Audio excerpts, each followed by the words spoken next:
ब्रह्म। नमस्कार मित्रों, हमारे वैदिक परिवार में आपका स्वागत है।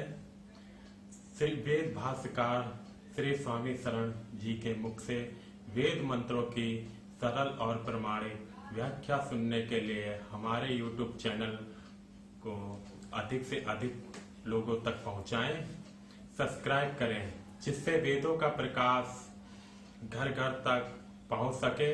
आप कमेंट कर प्रश्न भी कर सकते हैं, हम सब प्रमाण उत्तर अवश्य देंगे। घर घर वेद मंदिर स्थापना अभियान में जुड़कर हमें सहयोग प्रदान करें।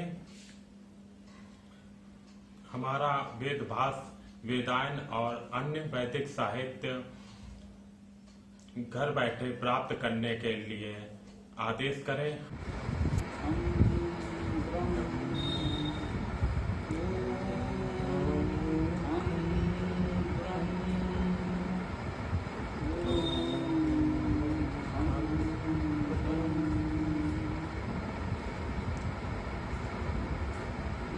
आज हम लोग वेद की अनुसूची में चौथे मंत्र पर चर्चा करेंगे।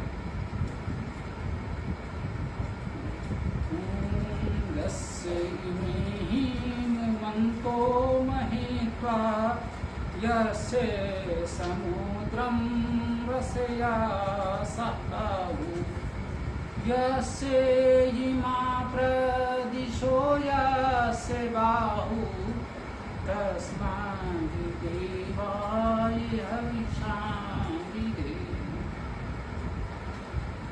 हनुमान जिसकी महिमा सुनाते सागर सरस नित्य गुणगान गाते। जिसकी रचिए दिशाएं सुनाए इस देव के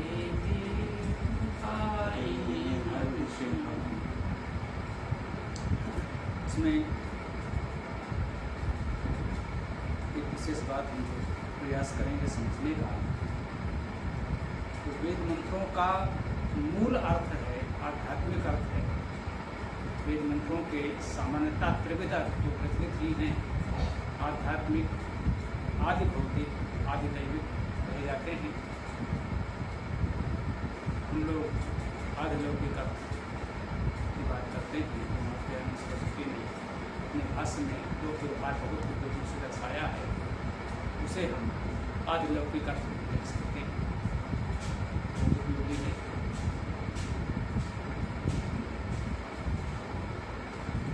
आज जिस मंत्र पर हम लोग चर्चा कर रहे हैं, कह रहे हैं यस, जिसका सर्वनाम है, इमे, ये भी सर्वनाम है, हिमवंतो, हिमवत का बहुवचन है,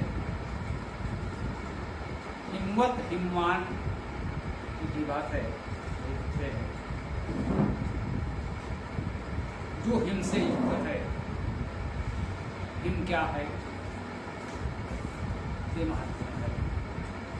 यहीं से हम आध्यात्मिक और अन्य अर्थों समझने का प्रयास करेंगे।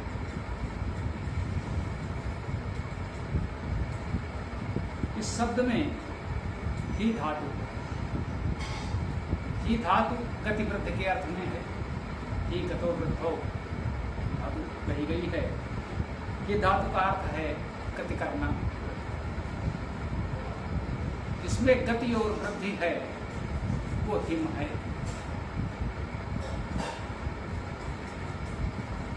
जो उससे युक्त है वह हिमवान है। गति वृद्धि से युक्त को हिमवान है। लोक व्यवहार में हिम शीत का प्रतीक है और प्रशीतित जल जो ठोस रूप में है उसे हिम कहते हैं।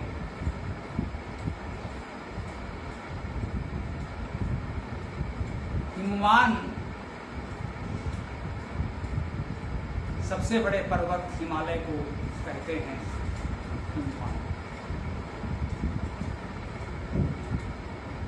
धातु अर्थ लोक व्यवहार में क्रमशः परिवर्तित होते हैं। आज ये अनुमान किया जाए कि इस मंत्र की रचना जब जिस रूप में जैसे ही हुई थी, हमारी आस्था मान्यता के अनुसार सृष्टि के आदि में, या जो कहें कि मानव सभ्यता के प्रारंभ में महर्षि ने ईश्वर से वेद मंत्र को प्राप्त किया, या लोक व्यवहार की दृष्टि से कह दें उस ऋषि ने इस मंत्र की रचना की। हम निवेदन करते रहते हैं आपसे कि जो वेद को मानते हैं वे हमारे अपने हैं, वैदिक हैं। इन छोटी छोटी मान्यताओं पर हमें विवाद नहीं करना चाहिए। कोई कहता है कि वेद को महर्षि ब्रह्मा ने, हमारे जो आदि पितामह ब्रह्मा जी हैं, उन्होंने साधना तपस्या से ईश्वर से प्राप्त किया, या ब्रह्मा जी ने वेद की रचना की। उनके 4 मुख 4 वेदों के प्रतीक के रूप में दर्शाए जाते हैं, या 4 ऋषियों ने अलग अलग वेदों को प्राप्त किया। उस युग में वास्तव में सत्य क्या था, इन बातों पर बहुत विवाद नहीं करना चाहिए। उस सत्य को मूल रूप में जान पाना आज हमारे लिए संभव नहीं। प्राचीन ग्रंथों में प्राचीन विद्वानों ने जो कुछ लिख दिया है, उसी के आधार पर हम अपने विचार बनाते हैं। तो इन मान्यताओं को लेकर हमें विवाद नहीं करना चाहिए। मूल बात यह है, वेद जहाँ जैसा है हमें उपलब्ध है, और ये सब मानते हैं कि विश्व का प्राचीनतम साहित्य है, हमारे लिए इतना ही पर्याप्त है। चारों वेद भगवान ब्रह्मा की रचना है, या महर्षि ब्रह्मा ने परमेश्वर की साधना से उससे प्राप्त किया, या 4 अलग अलग ऋषियों ने ईश्वर से प्राप्त किया, या अलग अलग ऋषियों ने वेद मंत्रों की रचना की। इन विषयों पर हमें शास्त्रार्थ विवाद नहीं करना चाहिए। एक तो ये बात प्रसंगवश स्पष्ट हो गई, ये भी आवश्यक है हम सबके लिए। जब भी इसकी जैसे भी रचना हुई, उस समय हिमवंत शब्द का क्या अर्थ रहा होगा रचनाकार के मन में, ये आज हम नहीं जान सकते। हम किसी न किसी आधार पर ही निर्णय कर सकते हैं। तो वेदार्थ की प्रणाली यही है कि सभी शब्द धातुज हैं, यौगिक हैं, और धातु ही अर्थ हमको ग्रहण करना चाहिए। तो विशुद्ध अर्थ तो यही हुआ, जो गति वृद्धि से युक्त है वह हिमवान। गति वृद्धि का समय शीतकाल को माना गया। उस समय जठराग्नि प्रदीप्त है, हम उत्तम भोजन कर सकते हैं, अधिक श्रम कर सकते हैं, इसमें उतना श्रम नहीं कर पाते। तो हमारी गति और वृद्धि शीतकाल में होती है, स्वास्थ्य की वृद्धि होती है। इसलिए उस ऋतु को, उस काल को हम लोग हिम और हेमंत कहने लगे। ये प्रवृत्ति विकास है। धातु अर्थ से बहुत दूर नहीं गया, कहीं ना कहीं उस संदर्भ को लेते हुए ही नामकरण हो गया। इसी अर्थ में हमने पृथ्वी के विशालतम पर्वत, जब हिम को हमने उस रूप में ले लिया, जल के घनीभूत स्वरूप को हिम कहा, तो हिमाच्छादित पर्वत श्रृंखला को हमने हिमालय कहा, हिमवान कहा जाता है, हिमवान भी कहा जाता है, हिमालय भी कहा जाता है। हिमालय संभवता परवर्ती शब्द है, पहले हिमवान ही मिला है, ऐसा मुझे प्रतीत होता है। विद्वानों में मतभेद हो सकते हैं, इस पर कोई बड़ी बात नहीं कहनी चाहिए। तो वो अर्थ भी लिया गया। तो जो मूल अर्थ है गति वृद्धि से युक्त होना, जो धातु अर्थ है, वेद की अपनी गरिमा के अनुसार तो शब्दशः यही अर्थ लिया जाना चाहिए। ये मूल धातु अर्थ है, ये आध्यात्मिक अर्थ है, ये वेद की गरिमा के अनुकूल वास्तविक अर्थ है। तो जिसका ये हिमवंत गति वृद्धि से युक्त महित्वा, महत्ता से, महानता से, महिमा से, ऐसा अर्थ विद्वानों ने किया है। मैं धातु का अर्थ महान, पूज्य, बड़ा, कुछ भी कहने वो हम सब जानते हैं, जो व्यवहार में प्रचलित है। तो जो गतिवृत्ति से युक्त थे, उन्होंने अपनी महानता से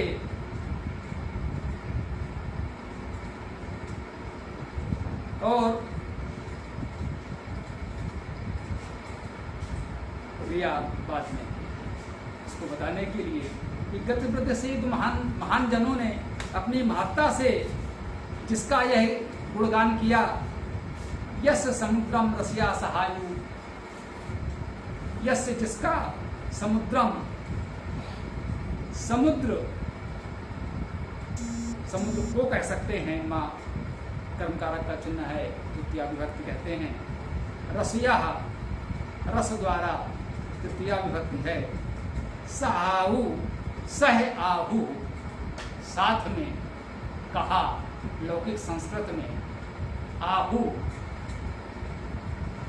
आह कहा के अर्थ में आता, उसे भी पद या कह धातु का एक रूप मान लिया। अगर हम बहुत मूल में जाएं तो अह धातु का अर्थ व्यापक होना, जिसके समुद्र को रस के साथ व्यापक किया, जिसके रस को, समुद्र के समान रस को व्याप्त किया, फैलाया, प्रसारित किया, कहा, यह था। कहा, वर्णन किया, उसका विस्तार किया, व्यापक किया, वह अर्थ इसमें आ गए। तो धातुज अर्थ के साथ हम करेंगे तो मूल अर्थ व्यवहार में आता जाएगा, दोनों में कोई भेद अंतर बहुत नहीं आएगा।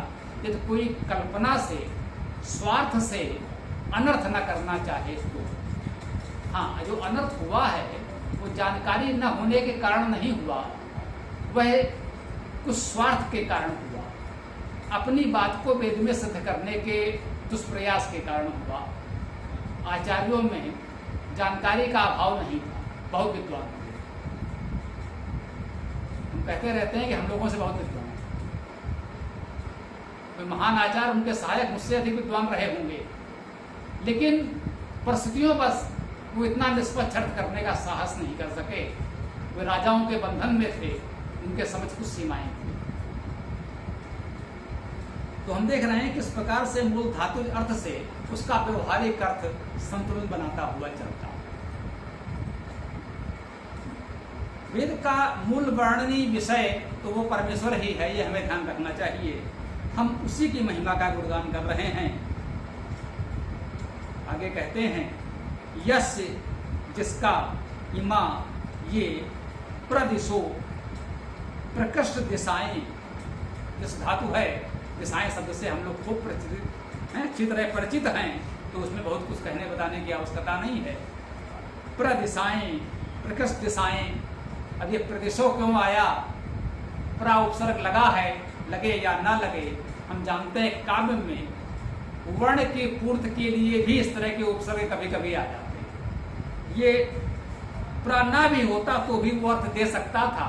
प्रा का अर्थ प्रकृष्ट, अधिक दृढ़ता से ठीक है, और उसको विशेषता दे दी गई, अर्थ वही दिशाओं से।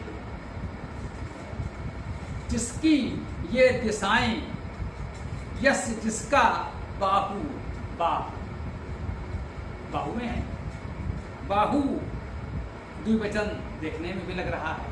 सामान्यतः हमारे दो बाहु होते हैं, जैसा हम लोग कहते हैं। इसे बाहु क्यों कहते हैं? क्या यहाँ पर बाहु केवल हमारे इन बाहुओं के लिए ही आया है? वेद में यह भी ध्यान रखना पड़ता है। एक ही मंत्र में एक ही बार वो 2-3 बार हमारे लौकिक संस्कृत के अनुसार पुनरुक्त कर देता है, जो नहीं होना चाहिए। सामान्यतः उसके धातु के अर्थ अलग अलग होते हैं। हम सहज भाव से बिना गहराई में गए हुए हमें लगता है कि वे पर्यायवाची हैं, परंतु वे होते नहीं।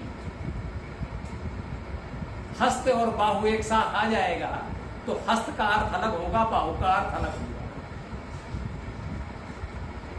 आया तो यहां बाहु है, बाह का अर्थ प्रयास करना। हमारे सारे कर्म प्रयास इन्हीं बाहुओं से होते हैं, इसीलिए हमने इनका नाम बाहु रख दिया बाद में। वेद में जहाँ बाहु आएगा उसका मूल अर्थ प्रयास से होगा, केवल हमारे शरीर की इस अंग बाहु से नहीं होगा। यह भी लौकिक अर्थ है, वह भी स्वीकार्य है, होना चाहिए। श्लेष से वेद मंत्रों के शब्दों के अनेक अर्थ होते हैं। यम वेदस्य वेदता कहा गया है, यही वेद की वेदता है। गागर में सागर की उक्ति बाद में आई है, वो वेद में पहले से। एक एक मंत्र के एक एक शब्द के अनेक अर्थ श्लेष अलंकार से इस प्रकार निकलते हैं, वे सभी सत्य हैं और सभी स्वीकार्य हैं। तो जिसके ये दिशाएं हैं, जिसके ये बाहु अर्थात प्रयास हैं, ये सृष्टि सृजन का जो भी प्रयास हमें दिख रहा है वो सब उसी का है। अगर हम उपमा के रूप में कहना चाहें तो कह सकते हैं ये सब उसी के हाथों का कार्य है, तो उस रूप में बाहु कहेंगे। वह तो निराकार है, उसके तो इस तरह के बाहु पैर सिर हो नहीं सकते। तो बाहु का जो धातु अर्थ है वो तो प्रयास है, वो बिल्कुल शुद्ध है, सत्य अर्थ है इस मंत्र में। परंतु कह सकते हैं उपमाओं में, रूपक में बाहु का वो अर्थ भी सामाजिक संदर्भ में अपने लिए हम ले सकते हैं। अंतिम पंक्ति में वही है, कस्मय देवाय हंसा विधेम। कस्मय किस लिए? इसके लिए, देवाय देव के लिए, और किस देव के लिए? हविषा विधेम, हविष का विधान करें, धारण करें। हविष हमने कहा है वो दाना, दाने वो धातु है, देना और आदान प्रदान करना। देने का भाव तो मुख्य है ही, अगर देने की भावना नहीं होगी तो फिर समाज में आदान प्रदान कैसे चलेगा। लेकिन देने के साथ साथ मनुष्य सामाजिक प्राणी है, जो लेता भी है, इसलिए हवन में आदान प्रदान दोनों का महत्व है। केवल हम देते ही जाए नहीं, इसको देखें लोक व्यवहार में भी है। जो हमारी संस्कृति के कह सकते हैं अपभ्रंश से अवशेष भी हैं, ये भावना कितने अच्छे से आई है। आज बड़े बड़े यजन आयोजन अनुष्ठान होते हैं, समाज के धनी मानी लोग अपार धन दे करके बड़े बड़े कार्यक्रम इस तरह के आयोजित करते हैं, बड़े से बड़ा सुमेध राजन कराते हैं। परंतु अपना इतना सब कुछ अनुदान देने के बाद वो दाता भी उस धर्मानुष्ठान यजन के अंत में सभी लोगों के समान वैसे ही प्रसाद ग्रहण करता है। ये है हवन आदान प्रदान। ये अहंकार नहीं कि साहब यह सुमेध तो मैंने अपने संसाधनों से किया, अपने बल से किया, मैं तो आयोजक हूं, मैं तो दाता हूं। नहीं, वो यज्ञ शेष प्रसाद ग्रहण करेगा सभी जन सामान्य की तरह, वैसे ही वो भी अपने करतल में प्रसाद ग्रहण करता है, माथे से लगाता है, पान करता है। इसे हम हवन कहते हैं। सामर्थ्य भर जो हो सका अधिकतम दिया, लेकिन उसी विनम्रता से सर झुकाकर जिस शेष उस प्रसाद को ग्रहण भी किया, तो आदान प्रदान अर्थात हवन का कार्य पूर्ण होता है। तो ये हविषा विधेम, ये हो गया वेद का आध्यात्मिक अर्थ। धातु आधार पर जो अर्थ निकलता है वह वेद मंत्र का मूल अर्थ होता है, मूल आध्यात्मिक अर्थ होता है। तो आइए बताते हैं, हम बालक थे, विद्यार्थी थे, तब पढ़ा था राजस्थान के उसी समय के प्रसिद्ध कवि थे बशीर अहमद मयूखी। बशीर अहमद जी नाम से कह सकते हैं, मुस्लिम परिवार से हैं। उन्होंने अपना जो साहित्यिक उपनाम रखा था वो मयूख रखा था। वेदों में रुचि थी, वेदों पर बहुत कार्य किया उन्होंने। उनकी पुस्तक स्वर्णरेख है, जिसमें उन्होंने वेद मंत्रों का काव्यानुवाद किया है। आज जिस वेदायन में जो हमने काव्यानुवाद किया है, कहीं न कहीं मन से मैंने उस महाकवि को समर्पित किया है। वेद का काव्यानुवाद मेरी जानकारी में जो आया वो वहाँ से प्रारंभ हुआ था। हो सकता है उनसे पहले आज समाज के विद्वान आचार्यों ने अवश्य अनुवाद किया होगा। मैं ये नहीं कहना चाहता हूँ कि उसका शुभारंभ का श्रेय उनको मैं कोई ऐतिहासिक रूप से प्रमाण दे रहा हूँ, लेकिन एक बालक के रूप में सबसे पहले मुझे जो वेद मंत्रों का काव्यानुवाद देखने को मिला वो उनका था, ये मैं कहना चाहता हूँ। और कहीं ना कहीं बचपन से कुछ लिखने पढ़ने का स्वभाव था, कुछ तुकबंदी कविता भी करते रहते थे। जब प्राथमिक कक्षाओं में पढ़ते थे तो कहीं न मन में आया कि हम उस कार्य को और आगे बढ़ा सकते हैं, कुछ ऐसा कर सकते हैं, और वो बीज था जो कह सकते हैं वेदायन के रूप में आज आपके समक्ष है। इसका संदर्भ आज मैंने आपके समक्ष क्यों प्रस्तुत किया, उसका भी कारण है। यही मंत्र है जिसका काव्यानुवाद मैंने उनका पढ़ा, जो अब तक कहीं ना कहीं स्मृति में है। हो सकता है कुछ शब्द इधर उधर हो जाएं। उन्होंने इसको राष्ट्रवंदना के रूप में प्रस्तुत किया था। ये भी मैं बताना चाहता हूँ, जो आज हमने आपसे निवेदन किया कि जो वेद का मूल आध्यात्मिक अर्थ है, वो धातु अर्थ है, वो सर्वोपरि है, वही मूल अर्थ है। परंतु उसका जो लौकिक अर्थ होता है, लोक व्यवहार में उससे जो हम प्रेरणा ग्रहण करते हैं, वो हमारे आपके विवेक और भावना पर भी निर्भर करता है। हम उसे भी असत्य नहीं कह रहे हैं। उन्होंने कहा था हेमंत आया है ना, ये हेमंत वही उन्होंने लिया जिसके फैले बाहुपास में अवस्थित होने को आतुर दिशा दिशांतर, उस स्वदेश के कर्म यज्ञ में मेरी जीवन समिधा अर्पण। बशीर अहमद जी लिख रहे हैं। इतनी पंक्तियां मुझे आज स्मरण है। पूरी पुस्तक है स्वर्ण रेख। मैंने किसी उस समय की प्रसिद्ध पत्रिका में ये उसका कुछ अंश पढ़ा था, उसमें से कुछ पंक्तियां स्मरण रह गई। आज संदर्भ ध्यान आया कि यही मंत्र था। तो ध्यान दीजिए, वो लिख रहे हैं जिसके फैले बाहुपास में आवेष्टित होने को आतुर दिशा दिशांतर, दिशाएं प्रदेशा, उस स्वदेश के कर्म यज्ञ में मेरी जीवन समिधा अर्पण, कसमय देवाय हमेशा विधि। ये उस कवि की उदात्त भावना है, स्वदेश के प्रति उदात्त भावना है, वेद के प्रति उदात्त भावना है। दोनों का समन्वय करके जो उन्होंने काव्यानुवाद किया है, उसे मैं आज भी नमन करता हूं। मैं मानता हूं कि जो वेद का मूल आध्यात्मिक अर्थ है, वो धातु अर्थ है, जो मैंने पहले निवेदन किया। मूल सत्य अर्थ तो वही है।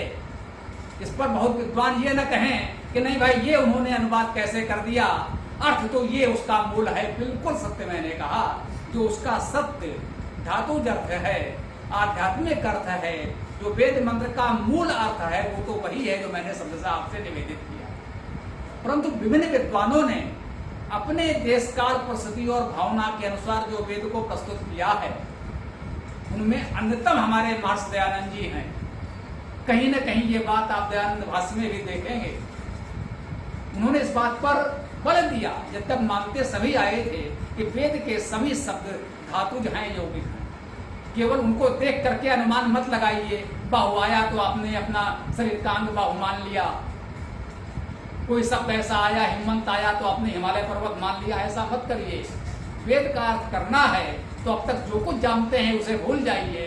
बिल्कुल धातु के आधार पर एक शब्द का अर्थ करिए, तभी वेद का सही अर्थ जान सकेंगे। दयानंद जी ने इस पर विशेष बल दिया। ऐसा नहीं कि उनके पहले ये मान्यता नहीं थी, उन्होंने कोई नई मान्यता बताई। उनसे पहले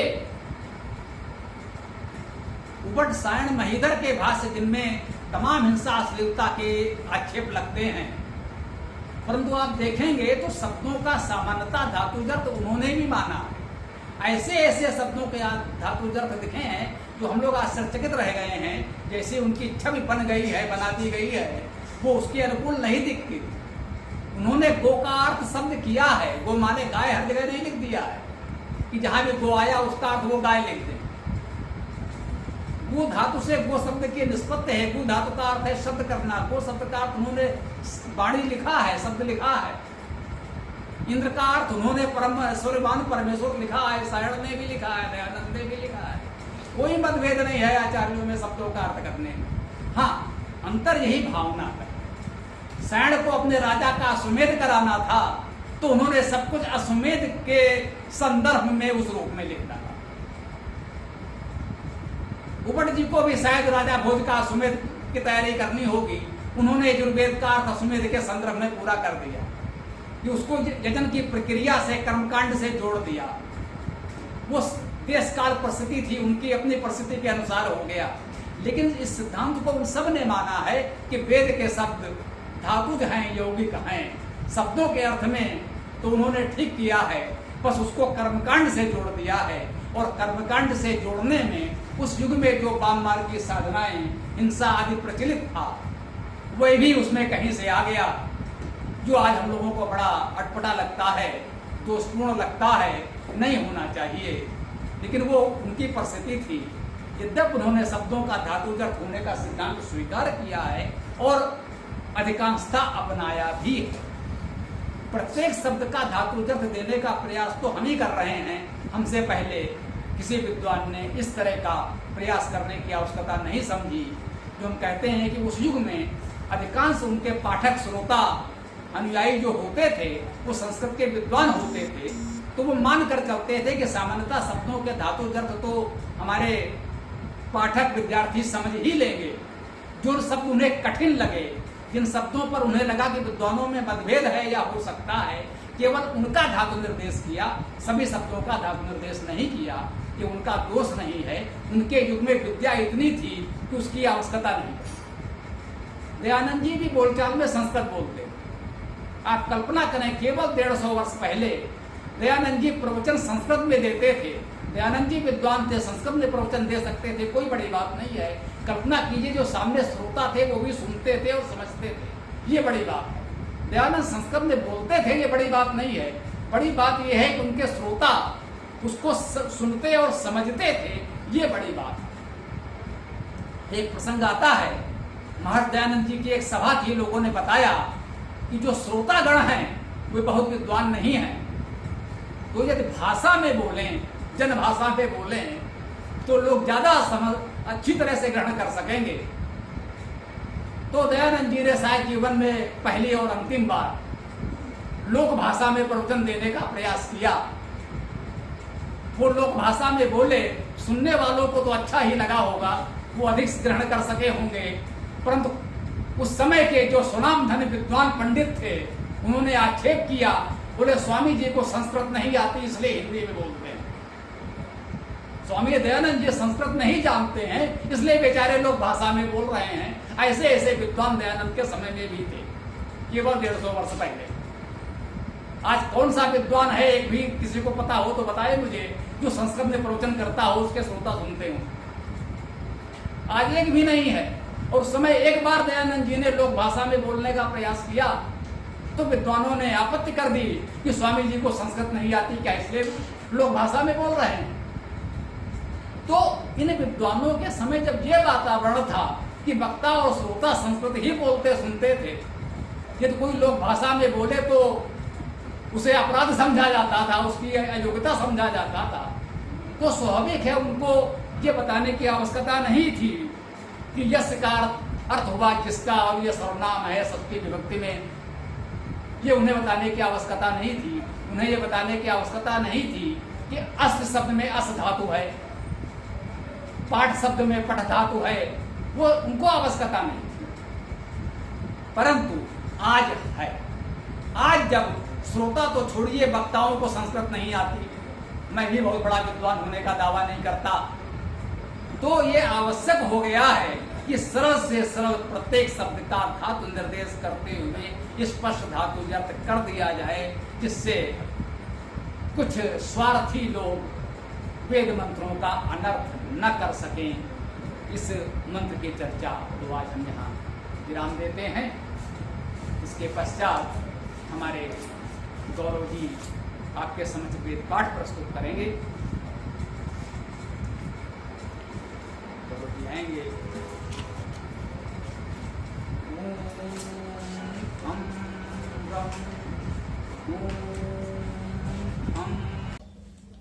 पूरा वीडियो देखने के लिए बहुत बहुत धन्यवाद। कमेंट में अपने विचार अवश्य दें। आपको कोई भी प्रश्न पूछना हो तो कमेंट बॉक्स पर कमेंट कर सकते हैं। डिस्क्रिप्शन में वेबसाइट का लिंक दे दिया गया है, उसमें अधिक जानकारी प्राप्त कर सकते हैं। धन्यवाद। ओम खम ब्रह्म।